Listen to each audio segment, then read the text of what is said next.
Hello, boys and girls. Today's story is called The Thing About Spring.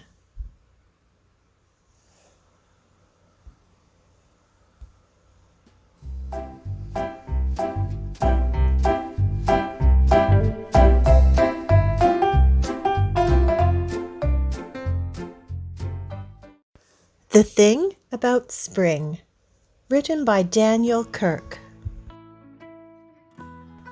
The world looks a little different today, Mouse said one bright morning.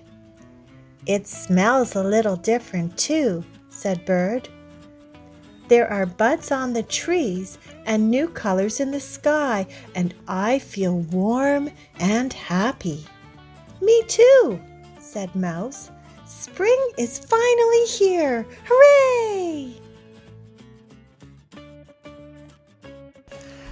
Mouse and Bird hurried to share the good news with their friends. Rabbit was in the meadow, busy with a shovel and pail. "What are you doing, Rabbit?" Mouse called. "Saving snow while I still can," Rabbit grumbled. "We won't see any more of this until next year." "But spring is coming," Bird chirped. "Aren't you excited?" "Excited?" said Rabbit. The thing about spring is that I won't be able to follow my friends' tracks in the snow. Then I won't be able to find them." "But now you won't be cold," said Bird, "and you won't have to look for me. I'll be right beside you." "Me too," said Mouse. "The thing about spring," said Rabbit, "is that I won't be able to make snow bunnies anymore. I won't be able to build snow forts either. You know how much fun I have doing that. And I won't be able to make snowballs to throw at my favorite targets." "But little shoots will grow out of the ground," Mouse said. "So you won't have to look far to find delicious things to eat."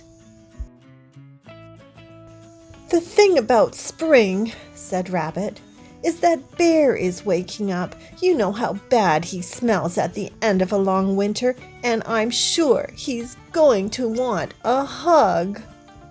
"Oh, Rabbit," said Bear with a yawn, "just because I'm a little stinky doesn't mean we can't share a big hug." "I want a hug too," said Bird. "Me three," said Mouse.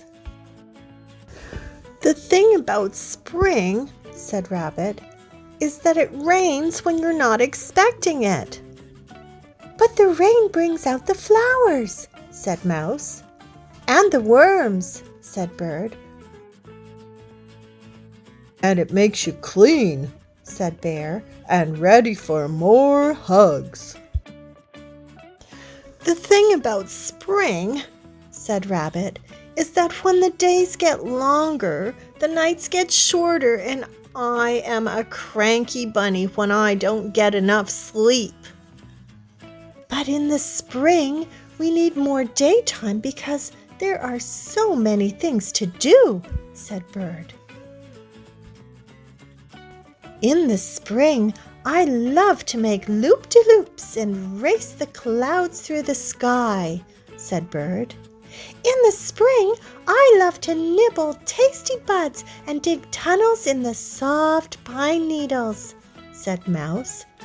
"In the spring, I love to splash in the lake and dance in the sun," said Bear. "Spring is wonderful." "The thing about spring," said Rabbit, "is that all the animals chatter on, and the racket hurts my ears." "I'll try to be more quiet," whispered Bird. "Me too," whispered Mouse. "Me three," whispered Bear. "But it's hard not to make a little noise." "When spring is here." "All right," Rabbit sighed. "I suppose no one can stop the seasons from changing, But the thing about spring is that when I stomp around so much and the sun is so warm, it makes me really thirsty." "Me too," said Bear. "I think we're all a little thirsty." "Well then," said Rabbit, "you should be glad I saved some snow. Look inside my pail. The thing about spring is that it's full of surprises." "It's wonderful," Bird cheeped. "Now that spring is here, the snow has turned to water." "It's like the winter gave us a present before it went away," said Mouse. "I found some cups," Rabbit said. "Dip in. It will be our last taste of winter." "And our first sip of spring," said Bird. "Here's to spring," said Bear. "I think it's going to be great." "Me too," said Bird. "Me three," said Mouse. The friends looked at Rabbit. "Oh, all right," he said. "Me four. Spring is here. Hooray!" The end. Thank you for sharing story time with me today, boys and girls. I hope you enjoyed the story. Have a happy spring. We'll see you again soon. Bye-bye.